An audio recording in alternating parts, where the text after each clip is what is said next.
So, what kind of subjects strike you as operatic and make you want to create an opera? Oh, it's rather general. Well, you know, you don't particularly know what's going to inspire you to write an opera, and I've often thought that I had an opera on a particular subject, and then when I had it in front of me, it turned out that I didn't. There wasn't one, so that can happen. It's rather like sowing seeds or whatever it is on the ground, and if you're lucky, one will create a musical plant, if you like. So it is very like that. The Tempest was one. I'd actually been toying with several different subjects, none of which had quite come to fruition. And literally, I think one, in the middle of the night, I woke up and just thought I could do the Tempest, and then I immediately thought, no, you couldn't. It would be much too. And unfortunately, it was already too late. You know, the idea was there, and there was no going back. I know I read in the book that you said you had read the play when you were young, but had you seen a production recently that kind of re-sparked your interest? I'd seen several productions of it. I suppose there was one that was around the time, but I think I'd already decided to do it. So I started going to productions of it when I decided to do it. You know, it was something that had always been in my head as a favourite, certainly my favourite play of Shakespeare. We had at home an edition of the Shakespeare plays in these little tiny books. Each play was one tiny book, and of course as a child I was very drawn to this. And we used, I'm afraid to say, we used to read the plays out as a family, you know, together, taking different, and The Tempest was by far the most appealing, I think, to a child's, to my imagination, still is. So, were there parts that just cried out to you for operatic treatment? Well, it is famously full of music, the play, references to music, and, as it were, songs by Shakespeare. And also because of the intangibility of some of the characters, like, you know, Ariel is not really a human. It does suggest very strongly, and is always inspired, music. But I know there are other operas of the piece. I don't actually know any of them. But there is, of course, great music by Sibelius for the incidental music for the play. And I don't know, I mean, it just seemed to kind of cry out. But fairly quickly, I looked at the play, I realized why many other composers have probably got as far as Act 1, Scene 2 and then just put it quietly aside, because there's a lot of backstory that you have to explain. And I was lucky to have a great librettist in Meredith Oakes, who was able to make extremely concise forms and verbal forms out of the play. So we did make that backstory sort of happen in one big scene with Prospero quite near the beginning, and you know, so that got that out of the way.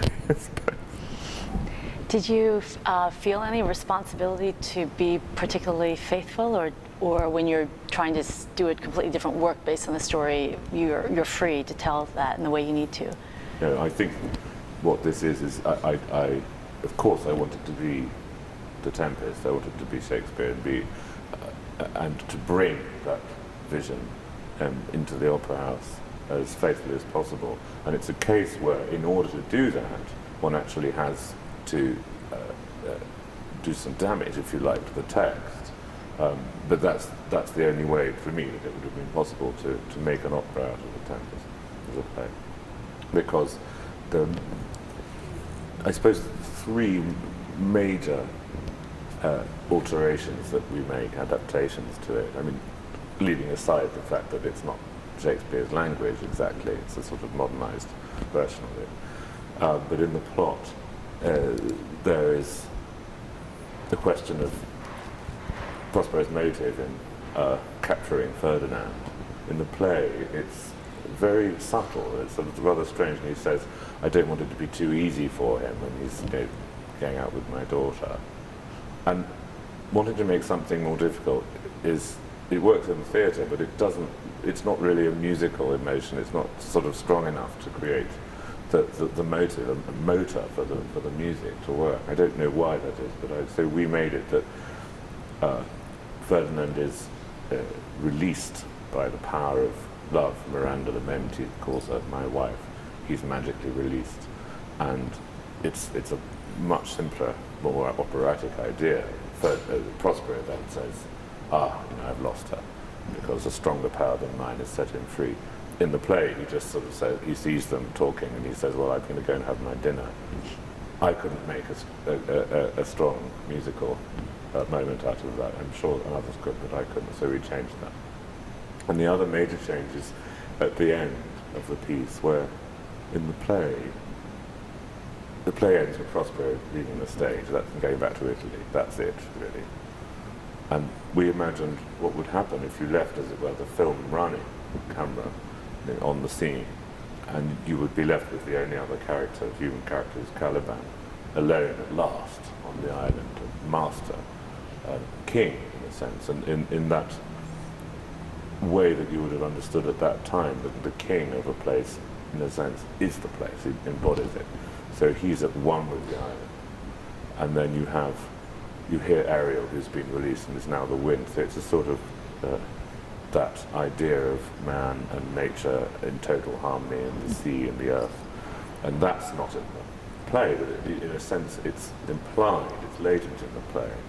And I don't know why, but for some reason it just felt the right thing to do in the opera. But it really isn't an addition, it's a kind of framing of something that is there, to me, is there anyway. And the third big change is that we have a chorus who are the court, and it was helpful for me in some places, like Caliban sings "The Isle is full of noises," this speech. In the play, that's part of a comic scene with just him and the two clowns, which is wonderful in the play, but somehow in the opera I felt it needed an audience on the stage, a platform. I don't know why. And how did you and Meredith work together? Did you put kind of some structure and then you played around with it, or yes. you? Yes, the things moved around quite a lot. There was I think we actually started further away from the play than we ended up, and we found ourselves going back to Shakespeare's structure much more and more, for all sorts of reasons. But for example, it used to begin, the opera, it began with a storm, but then the first character you'd see was Caliban, who was going to come on and say, I've never seen anything like this on this island. But in the end, for some reason, I sort of couldn't quite make that work. And so it starts with Miranda, as basically the play does with the two of them, father and daughter.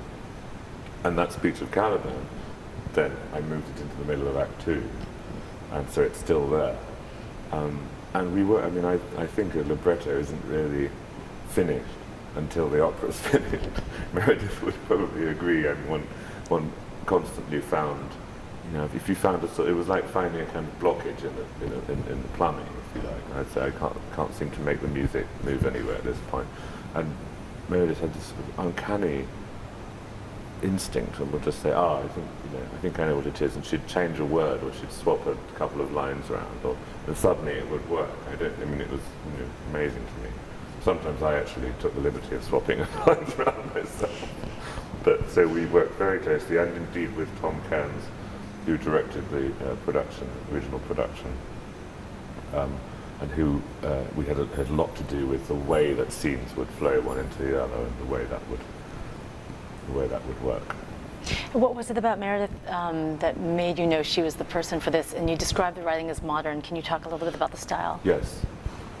I knew Meredith Oakes' work from her libretto for The Triumph of Beauty and Deceit by Gerald Barry, great opera, written for television in the 1990s, which is an adaptation, I suppose an updating of a Handel opera called The Triumph of Time and Truth.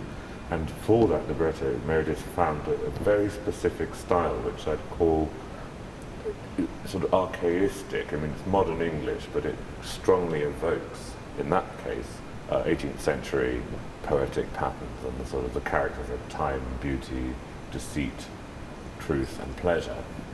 And they have a sort of amazing philosophical scrum, it's kind of battle. It's a very exciting piece, but it has this rhythm of the 18th century, and I thought, well, perhaps one way to be able to achieve an opera of a Tempest of Shakespeare would be to treat it as though we were, in a way, foreign, because in some ways we are. I mean, it passes a foreign country, as Sophie Hartley said, and to have, if you like, a translation of it. And Meredith found this style, this manner involving half rhymes, which the whole thing has a lot. And you just make tiny shifts some of the time to Shakespeare and come up with, and essentially it was very helpful for me because Robert Lepage has pointed this out, how close to Shakespeare Meredith sticks. It is very close, but it's a sort of extreme concision, a precise version of what Shakespeare writes. And there are some things that are, of course, I mean, one's not trying to replace the play. That would be ridiculous. I mean, it's very much still there. But my response to, I mean, I myself also could say, we of course lose a lot of extremely magnificent, rich language. I mean, the most magnificent language words in English, a lot of it. But we're not really losing them. I mean, they're there. My worry was that if we had suddenly somebody on stage saying, where the bee sucks, there suck I, one of these very famous, there would be a sort of, you'd hear a sort of clunk, and it would be, here we are in quotation land. And I wanted to keep the thing airborne. There's only one moment where I allowed myself, that's when Miranda says Brave New World. I just couldn't resist it. Probably should have done, but I couldn't. But, and we actually, I was anticipating that one might be charged with, throwing away this wonderful, rich Elizabethan language. But then I thought, well, who really understands every word of something like Shakespeare? And of course one follows it, but it does get very, very choppy, some of it, to actually understand. And there's one instance in the play, a famous place, where there's a word that nobody knows what it means. I mean, we don't know what it means. The Caliban says, I will show you young scammels. We don't know if a scamel is a bird or a fish. We have no idea. And I thought that was rather beautiful in itself, that we don't know what it is. But it's the only one, we've put it in the opera, where he says, I'll show you young scamels. And the whole chorus says, what are scamels? Right. One of the interesting things in the book was about how you kind of engage with composers, like Tom was saying that they're almost present, the writer. Tom was saying? Sorry, the Service. What's his? Oh, Tom Service. Tom yes, Service. yes. Yes, Tom. Yes. Yes. He was saying that that composers, they're almost present for you in good ways or bad ways when you're dealing with the work or responding to the work. Yes. Did you read the book? This is in the introduction to the book. You've read the book? Well, I just got it, so Oh I read it so. Okay. I sped read it. I didn't even realize it was sort of. I have a rough. Well, it's a rough proof or something. Yes. Oh my yes. God. Oh, no wonder you looked at me when I said Tom's book. Like, yes, I can't believe it's already at that stage. But he says something in the beginning about how you're kind of in dialogue with composers. Yes. Britten, Wagner, or whatever. And I'm just wondering if that kind of exists for you in a weird way with Shakespeare, since you were. Oh, wow. Well, it's. I mean, the reason I'm in dialogue with composers is that I'm dealing with the same material. I mean, if you use another metaphor, it's like the paint is still paint. It's still the same substance. The same with notes and music. But obviously, all sorts of other things are different around us than would be in a former time. But we're actually quite close to these guys. I mean, there's not a big distance. Even the 19th century, even the 18th century. Once you get back to Elizabethan, it is to me, the music, I feel very, very close. It's the same material and things. But, you know, I mean, I don't claim to be a writer and to understand. I mean, Shakespeare is just, it's almost incomprehensible that one man could have produced these things, and maybe he, but it's also, quite honestly, it's something that it goes back so far into my own childhood, the Shakespeare. I can't really sort of separate it in that way. But, so... Have you seen other, I know you haven't seen other opera versions of The Tempest, but have you seen other operatic settings of Shakespeare that you either like or don't like? Well, that maybe inspired you, or you thought, I don't want to do that? Or... Well, I do you know, absolutely honestly, I didn't think about other operatic versions of Shakespeare while I was doing this. I was thinking of other operas of all sorts of things. I mean, there were many moments when I thought, oh, you know, I need to think about this in the way that, you know, Berlioz thought about such and such a scene in the Trojans, or, you know, Janacek thought about such and such a scene. But I didn't think, I mean, we'd already decided to approach the Shakespeare from this particular angle. So actually, in some ways, looking at other approaches to Shakespeare would not have been especially helpful, because we'd already chosen to go another path. Mm-hmm. When you decided to set it, were you heavily influenced because you knew Simon was going to be playing Prospero when you were writing it? Well, he just said to me, oh, write it high. And I think I misunderstood him. I think what he meant was kind of on the high side, but not always very high, because there are some very, very high parts in his, which he copes with brilliantly.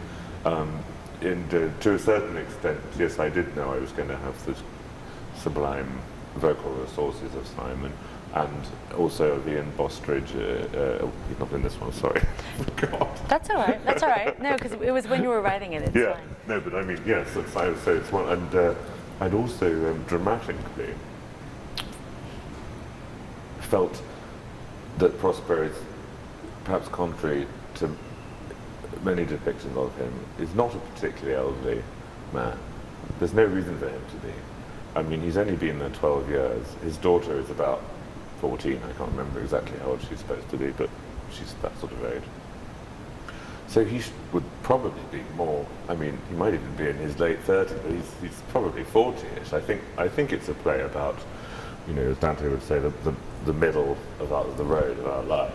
It's not about an old, to me, I think it's about the moment somebody perhaps begins to become an old man, because, you know, it's the only play of Shakespeare which observes the classical unity that takes place in one place in one day, and that's the only one that does that, rather surprisingly, because it's actually such a vast, it's about everything, this play, but it's a simple thing. And I think when Prospero goes off on one of his sudden meditations on the sort of the evanescence of life, and my feeling is actually, it's not that he does that every day and has been doing it for years and he's an old bore. It's that he's just realizing it at that exact moment.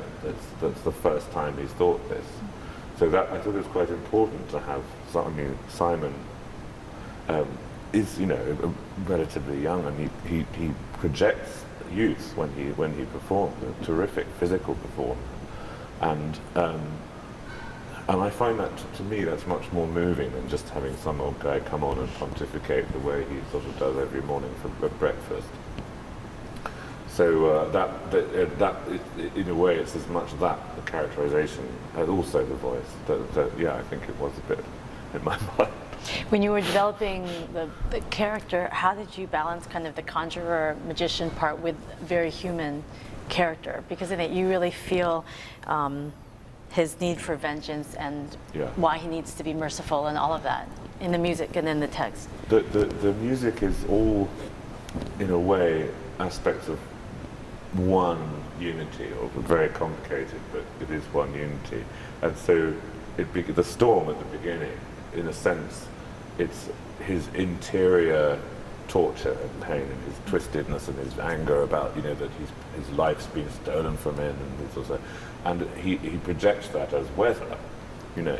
And then in a way, the music, it's almost like a sort of sea or a surface of water, but once those emotions are played out and he sees the effect that it's had on his people, it's sort of completely, you know, broken them down.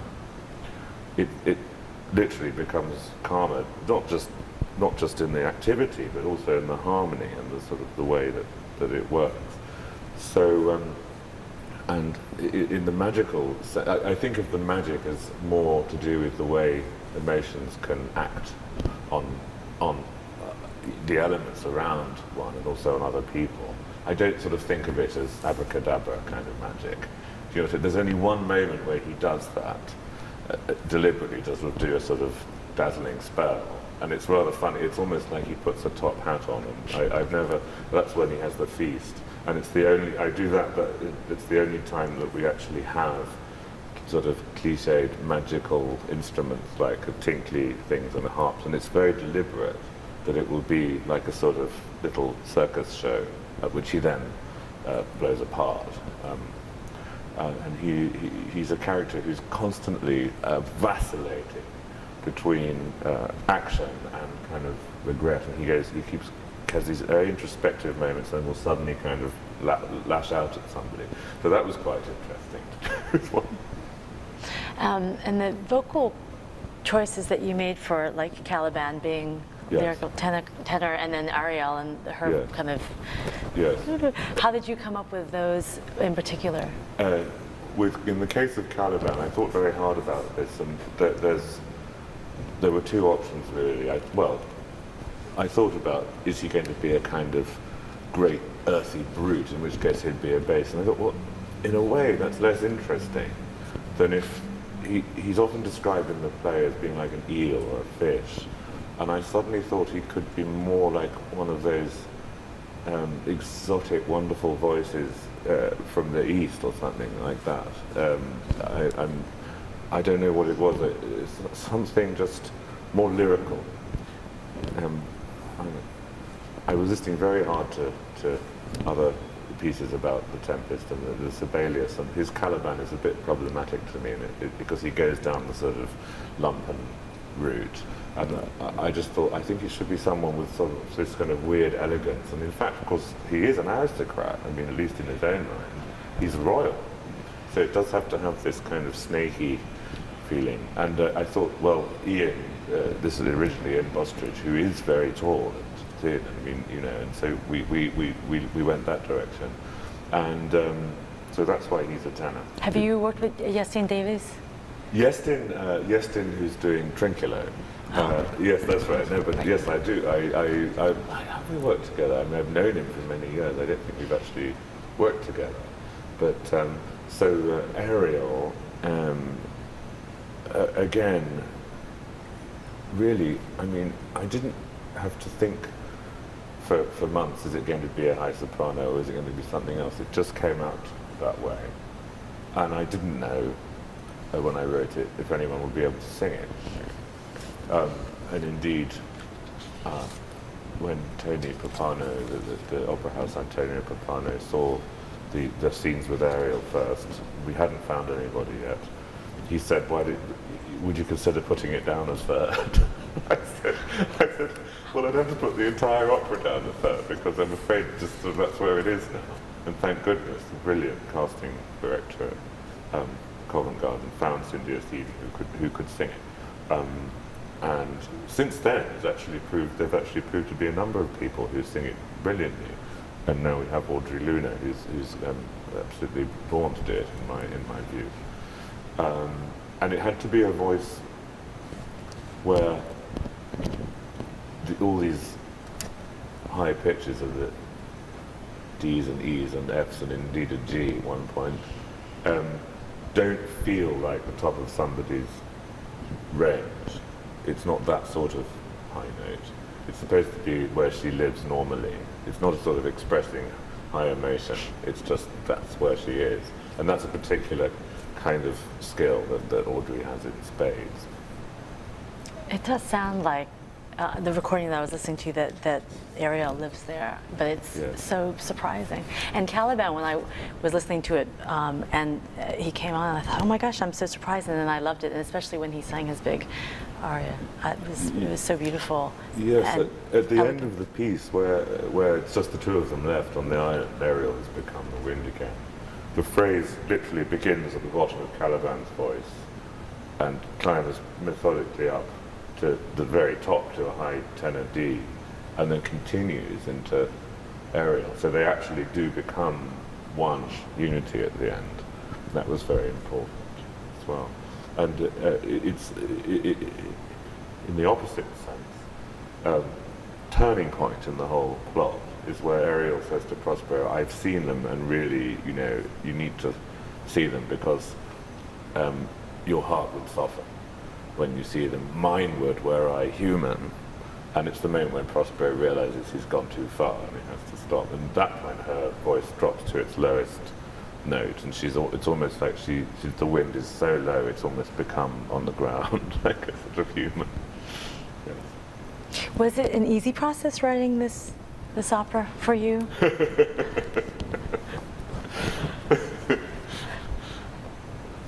Well, it's all behind me now. It doesn't matter anymore whether it was easy or difficult. Well, I guess I just wonder, because you've lived with the story of the Tempest for a long time. Yes, you said. yes, I see. Also from the book, I read how you have notes that you put up and kind of ideas emerge. Yes. And so I don't know if you were thinking, this would be great for this scene, and you have a Yes. bunch of notes and you kind of weave it together, or how it was. I know it was to the last minute. It was, yes, no, but it was very hard.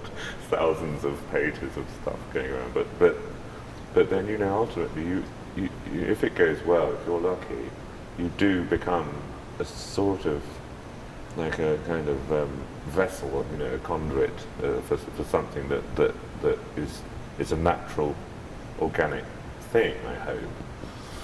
So whether it was painful for me or not, is sort of, in a way, it doesn't matter. In the book, you had said something about absorbing music and needing to conduct it like electricity on a page. Right. And so I was wondering Yeah. if that is something you want it to be like that. It's usually like that when the ideas are flowing and you're inspired. The ideal isn't always achievable first time round, and I certainly feel closer to be able to get somewhere to that sort of freedom now, 8 years later, than I did at the time, because I was probably still thinking, is this the right note? Is this the right thing or that thing? And analysing everything. And of course, eventually one just has to allow it to flow in some way. So I think that probably it means I'm now able to conduct it sort of better than I did in 2000. Well, I hope so anyway, than in 2004 and 7.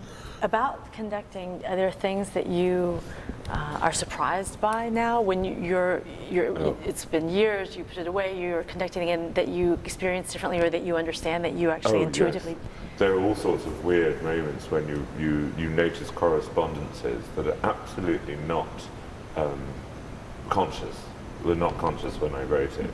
Just strange things. I would set the same word, the same note at the other end of the opera, or this kind of thing. That themes have these resonances that I was not really consciously aware of. It's very strange, that kind of thing. And I keep noticing little things like that. And then other things that I sort of work like crazy on and seem to go by in 2 seconds. And I think, why did I bother to work so hard on that? With this production, which I will see tomorrow, are there new insights that you get into either your music or the Tempest, the play, or what you and Meredith have created from working with Robert? I very much enjoyed the process of working with Robert. He's also, of course, someone who has directed the play numerous times. So he brings that understanding to what we've done. It's very, very clear on what you call, I suppose, the human drama of it. And the way he articulates that is very clear. And of course, the mastery of theatrical illusion. I love the way that it's set in an opera house, and it's become, Prospero becomes this director of La Scala in Milan. So, and it seems to me very appropriate, very beautiful way to do it. And I think also the sight theatricality that an opera puts on top of a play like that, you are very aware that, particularly when the chorus comes in, for example, here they are in their wonderful gilded gowns. And I remember Meredith talking about that, how it would be nice to have them, really kind of dressed like that and arriving and just, as it were, and seeing them walking backwards, all these kinds of things. What's the most exciting for me is when you see the characters physically moving around while they're singing. Somehow the kind of physical person doing this thing that once tried to compose into the music. It adds a whole, I suppose, a fourth dimension or something, whatever it is, to the to the experience of it. And yeah. It's quite amazing for such a young opera, I mean, relatively speaking, to have 3 very different productions that exist in the world. Well, let me see. Is it actually? There's Tom's. I think there's more than that. There's more than 3. Wow. This is the 5th. 5th. This is the 5th. I see. I hope it's certainly at least the 5th. No, but I mean, Santa Fe, London. London was the first. Then there was Santa Fe. Then there was Frankfurt. Then there's one in Lübeck, a different production. Beautiful German town of Lübeck. Very nice opera house. And now we have this. Yes.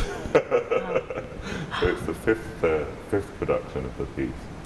I'm incredibly lucky. And when you were writing, moving from having done Powder Her Face, chamber opera, and then working on this grander scale, was that particularly difficult or challenging for you? It's just a different scale, but and anything brings challenge. I mean, a piano piece is challenging, and a string quartet is challenging. To be honest, I find them all challenging. But what was nice about the challenge was exactly that feeling of expansion, that you had to fill a bigger canvas, and that felt very good actually. That felt in some ways easier. It was like moving to a bigger place or something. So. But it did mean, and what is trickier is the sort of fiddly parts of the narrative, particularly the court scenes, or those could be very difficult to do. To make things clear in a large theatre. I had to sort of, I had to study that quite hard. In the book, you describe this as a symphonic opera. Yes. And how does it relate to the big kind of scale symphonic pieces that you had done prior to that time? I think what one might mean by saying a symphonic opera is that the music has its own internal logic of relationships, that it doesn't just do what it wants to do because the characters suddenly decide to go somewhere. It's a little bit hard to explain, but it's a tissue that's woven in. Everything is related in the music, and it does create a sort of whole. I think that's what symphonic thinking is, something that kind of all the elements create a sort of a whole, a view of the world that's a sphere, or whatever it is. So I think that's why I say that. But what's a symphonic opera that exists in that way? I mean, I suppose I'd like to say Pelléas in Melisande. I mean, the thing is, I suppose Wagner would probably claim to be symphonic opera. I'm sure. I think Lulu is another example. That everything in the piece it's articulated sort of in music and in a sort of in a very jointed way. The music, the opera is like a body, with limbs and arms and bone structure and all this sort of thing. It's not just a sort of series of historical or a story with music. It's something that exists above and around and through the story. It's all one thing. I don't know if I was explaining it very well. I You understand. know what I mean? Yes. I mean, as opposed to, a great, I don't know, Tosca, which is wonderful, but it's not symphonic. It's just, it happens because the story happens this way, and somebody stabs somebody, and the music does this. Or Carmen, which I adore, but it's definitely not a symphonic It's opera. more episodic I or think something. So. Yeah. Can you talk about how the final scene of the opera came to be, especially musically, because I know that you said that there was an unexpected key that you hadn't foreseen. Right. Yes, that was of course, done very late, that final scene, and I had a fairly clear sense that it would have to come out of the process of clarification that happens in the music all the way through Prospero's music, the music. It's going towards this point, and it just almost sort of wrote itself, the last part. It was rather strange. I'd made many sketches of it, which I stuck to the wall, and I sort of looked at them, and they almost resolved like a sort of 3D picture in front of my eyes. Although one thing that was very odd, I thought it was going to be fast. I thought it would be Caliban sort of dancing on the sand. And then I sort of delivered it, and went on working on the orchestration of some other bit. Meanwhile, they were rehearsing while I was orchestrating. It was that sort of period. I won't go into it. But so I went in one day and I heard Ian Bostridge singing this final part. I thought very, very slowly. I said, well, it's supposed to be a dance. And everyone in the room just said, no, Tom. Because actually the thing is, they'd been working on the whole opera. So they actually understood at that point better than me. They had a better view of the whole plan. And they could see that it needed to sort of have this dreamlike, and absolutely right. Had you indicated the tempo? Oh, I'm now, one of the other things of coming back and seeing this after 8 years, working on the score, is how wrong I am about many of the tempos of the score. I just thought, they're completely all over. And I've almost stopped believing in metronome marks at all. I think it can take years to really get them right. I think there is a more or less right. In some places it should be whatever we feel like in the hall at the time, but they're absolutely bonkers in the score. So that's one of the ones that I'm absolutely sure that it should be slow. So there it is. But as a composer, don't you want to indicate, to try to guide people who might play it decades later? Absolutely. Well, I'm going to go through it in a minute and put all the right speeds in, to sort of, because I've been crossing my own speeds out all the time. But it's taught me that the truth about things like speeds and metronome marks, it may not always be in the letter of the law of the text. You have to try and the same goes for all sorts of things that the composer's written. One has to interpret it. What someone called, I think, the Reconciliation Quintet. Oh, yes. It almost has I hope you don't mind me saying this, a Mozartian quality to it. That's the first time I've heard that. Some people say it's like the Beethoven Quintet in Fidelio. Is it a quintet? Quartet. Some say, Robert says it's like Elizabethan music because it has this iambic the structure, which is, he says, is the sort of heartbeat behind all of Elizabethan. The fact is, the music comes from, that there is a theme that Miranda has and Ferdinand has, which is 3 chords, and the 3rd chord is the sort of always the joker in the pack. The other 2 are just 5-1 normal, and the 3rd one is a logical, the next one, and they're related. And all I did in that quintet is take it, all of them strung together, but take out the 3rd chord, the difficult one. So you just have the 1-2 chords all the time. It's very simple.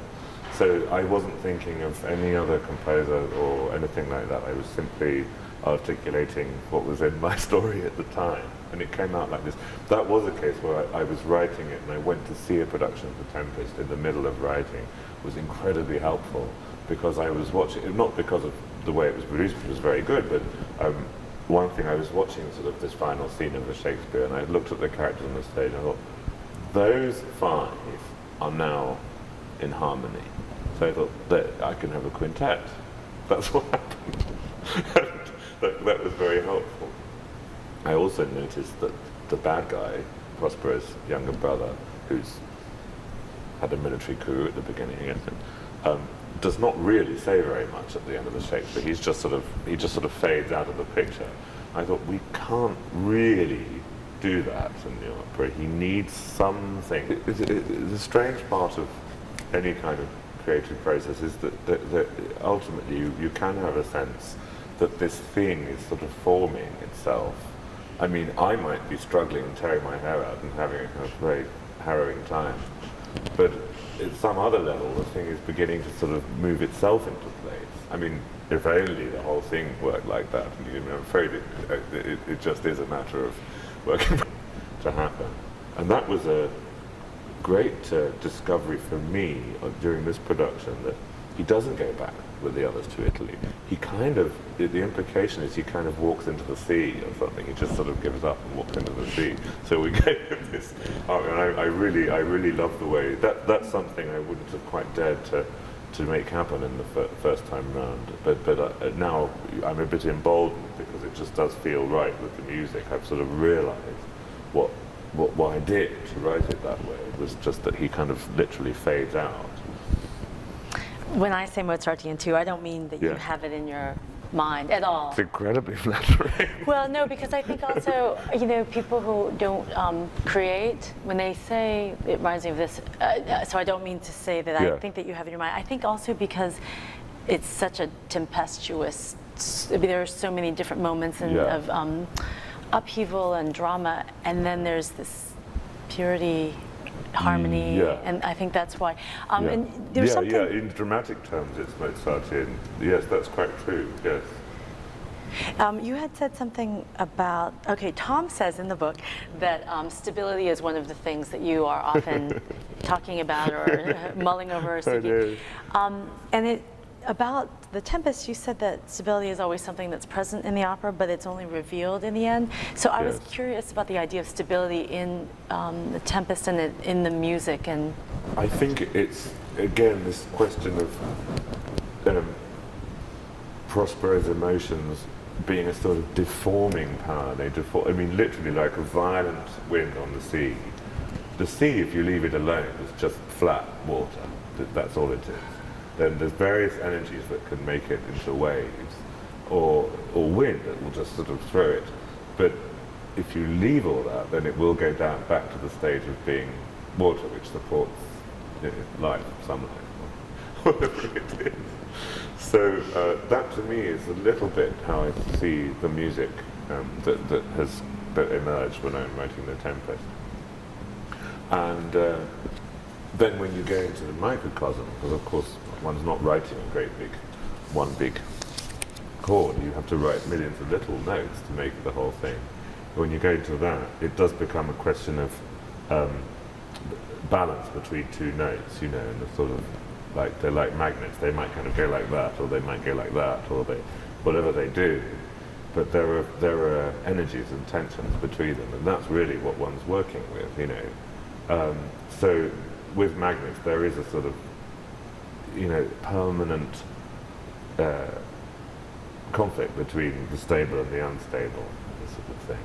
So I think in this piece, it does find a kind of stable point at the end, yes, which actually, ironically, is when all of the Italian, as it were, characters, you know, all the Prospero and his family have gone. But that's the way it is. There was something you had remarked about it being a depression, the sense of being trapped. Can you talk about that for Prospero and the other characters? Yes, it is. I think it does have a sort of psychological state like that. He's stuck on the island. He's stuck with his own fury and his own sense of grievance and his own anger. And all he can do is try to sort of get it out and make them feel the same as him. But I mean, you imagine that he must have spent many years sitting there just kind of, just, you know, gnawing away at himself. Meanwhile, he's done the same thing to Ariel. You know, he's put Ariel in captivity, in his own captivity, and made enslaved Ariel in a sense, or at least made him a servant. And he has, I mean, you kind of, it's sometimes with those kind of psychological states, it's actually like watching a weather system, you know, out to sea, like a tempest. I mean, I've in the play, he has it at the beginning, and he wants to kind of then visit it on the rest of them. So there's this thing, is almost like a storm that you can see it, that it comes from him, and you can see it happening to the other characters, and then at the end, he's becalmed, and then everything is becalmed. And so, and it's actually fairly close to what one goes through when one writes it in a way. I mean, you can see, and I released the piece, I delivered the piece, and then I kind of watched it. My publishers go through the whole thing, kind of having to deal with all this material. Not only because of the Tempest, but you talk a lot about water, or in the book there's a part about being in the deep when you're writing. Are you consciously, do you love water, or is it just something that comes up a lot? Because there's a lot of water metaphors or water references.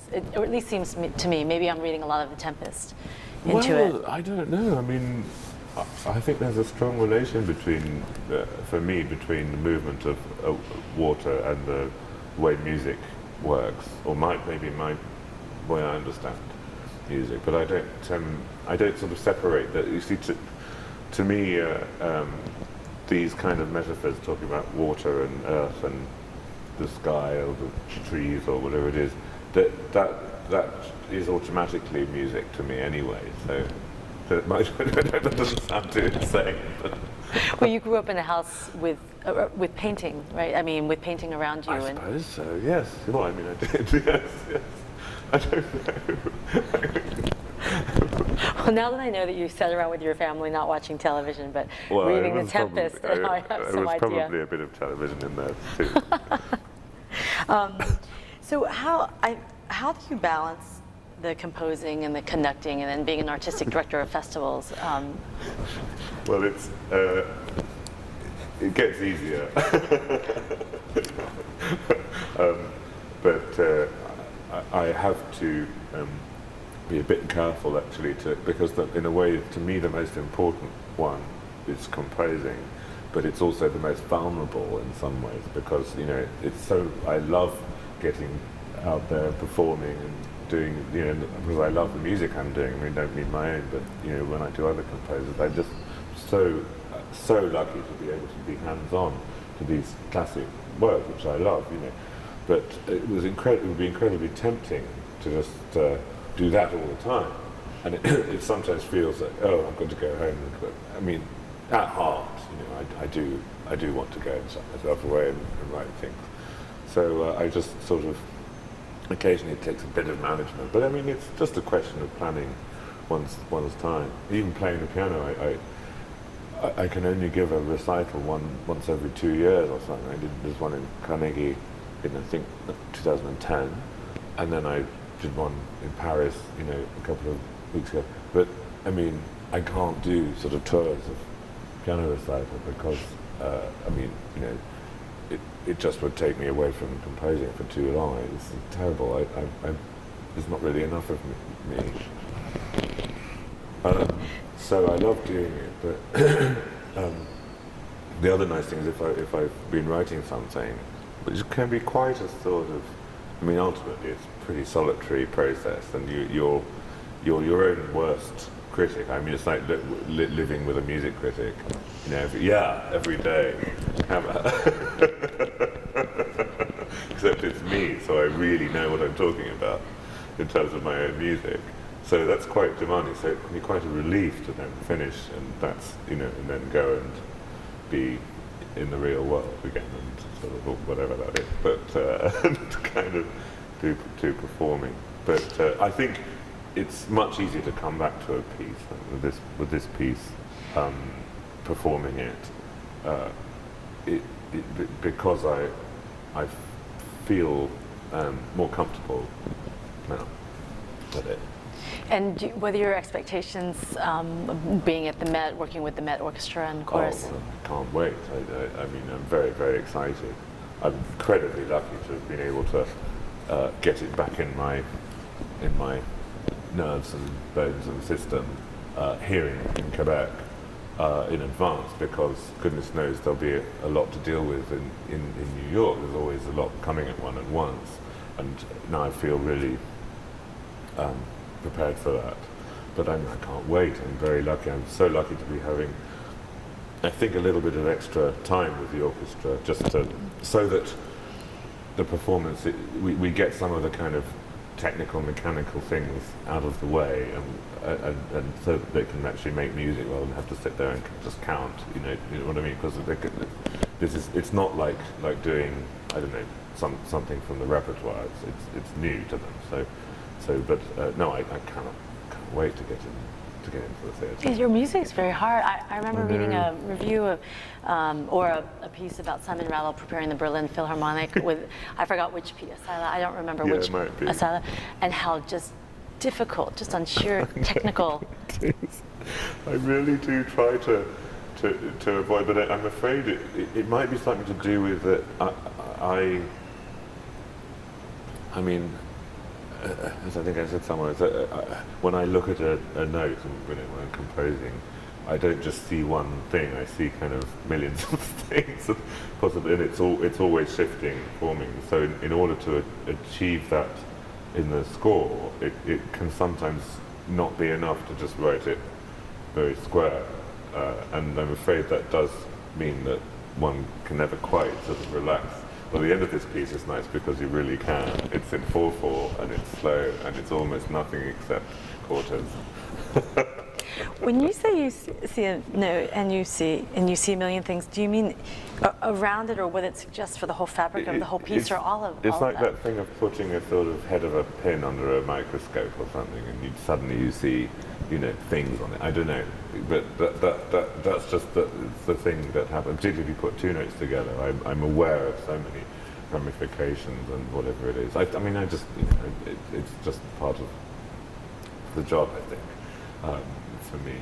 Also in this piece, there's a lot of rubato. In other words, the tempo moves, and it's to do with one of the singers here said they'd figured it out. I mean, it's very exact thing to do with the English prosody and the way that the words, the kind of things, and English is quite a watery language in that sense. It sort of does, I've noticed often if you speak French that it's quite, it's got a certain precision to it, very beautiful. Or German has this wonderful sculptural feeling. I think English, it sort of tends to flow in a sort of wavy way like water, and I tried to perhaps follow that unconsciously in the score, but it doesn't make it easier for the orchestra or the conductor, but it's fun. Make sure they stay on their toes. When you're composing and you're dealing with this thing that's happening, and you said you put notes on the wall, do you have an enormous wall in your writing studio? You don't need there are very little bits of paper, so you but it's all around the room. I mean, no, I mean you can get a lot of paper on a small wall, but Well, the only other thing I wanted to ask is, because we have a very large international radio audience that's going to hear the broadcast, we usually talk about it before the day that it's heard on the BBC and everywhere else. What kinds of things would you want us to make sure that we tell them about it to kind of prepare them for the experience? Well, they'll have the plot and what happens in each act, won't they? I mean, they'll have, Unfortunately, the Tempest people then have some associations already. But I just I mean, I think introducing the characters and to know. I mean, I could sort of characterize their music a bit. The individual characters, which some of them develop a lot. They all develop through the opera, but you have the main character Prospero, who at the beginning is very angry, and his lines are, I would say, twisted in a certain way as he tells the story of his grievances and all that. But the lines stay the same through the opera, but the notes change. It's like almost like his muscles that sort of open out and they sound something, and he gradually becomes sort of solved in a way by the end of the piece. So the music actually, by the end, he only sings white notes. It's more chromatic at the beginning, this kind of thing. And then you have his daughter Miranda, who's a very innocent girl who's at one with the island, and she loves growing up on the island, but she's been troubled at the beginning, and so her music is like a sort of surface of water which has been disturbed and mixed up. And then when she sings after that, she says, I don't understand any of this you've told me. you hear her simple music. And then Ferdinand, when he comes in, who turns out he's going to be her husband, has the same kind of music as her, except it twists in one different direction. But it's the same. And then when you put them together, they make the music together at the end of Act Two, when they become a couple, you know, in whatever way. And then you have Ariel, who is a super high soprano, who tends to be blown around by the emotions of the other characters. Caliban, who's a high tenor in the first act, he's a sort of mirror of Prospero, because he's saying, you took my island from me, and this is the kind of thing that Prospero is always saying, you took my country from me. But then his natural state is to be at one with nature and at one with the island. So he has a kind of spiritual connection with nature and an understanding of nature. He can sort of hear things that Prospero can't, in a way. He's more attuned to things. So that comes in his music as well. He has a big aria in Act Two in front of the whole court, who've been blown there, of course, who are terrified by the island and find it hostile and too hot. And they hear Ariel singing, what's that? And he says, oh, the island's full of noises, don't worry about it. He has a big island for that, big aria for that. The court are, in a way, sort of, when they come on the island, they at first they're kind of astonished they're in the storm, and now they're here, and their clothes are completely intact, and they're not even wet, and what's happened is because Ariel has tidied them up, and they're completely thrown. But very quickly, they revert to their type, which they're politicians from Italy, and they're always bickering, and they start to kind of bicker again. So when writing them, I was thinking of like a pack of playing cards, the jack and the knave and the king and the, you know, whatever. And they also go through this experience that Prospero puts them through, and they're kind of solved at the end, like the end of a game of patience. Then there's another character who's the old man, the councillor, who's actually the one who rescued Prospero. He's a very important character, and he is called Gonzalo, and he has a big number in the middle of Act 3 where Prospero has made they don't know it's Prospero yet, but he's made a huge feast appear, and he says, if I were king of a land like this, no one would ever do any work, everyone would be happy. It's a very sort of John Lennon vision, actually, which is in the Shakespeare. And it ends with him saying, if I would, there'd be no sovereign. And then the bad guy says, if you were king. Which is kind of, so that's another of the moments in the piece where there's a little bit of time out is taken. Somebody comments on the action. Prospero has quite a few of those.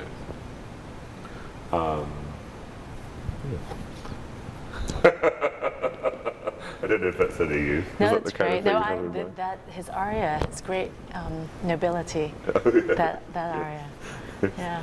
So I think then that's Covered great. everything. Yeah, I Good. think so. Great. Thank you Thank very you. much. Thank you.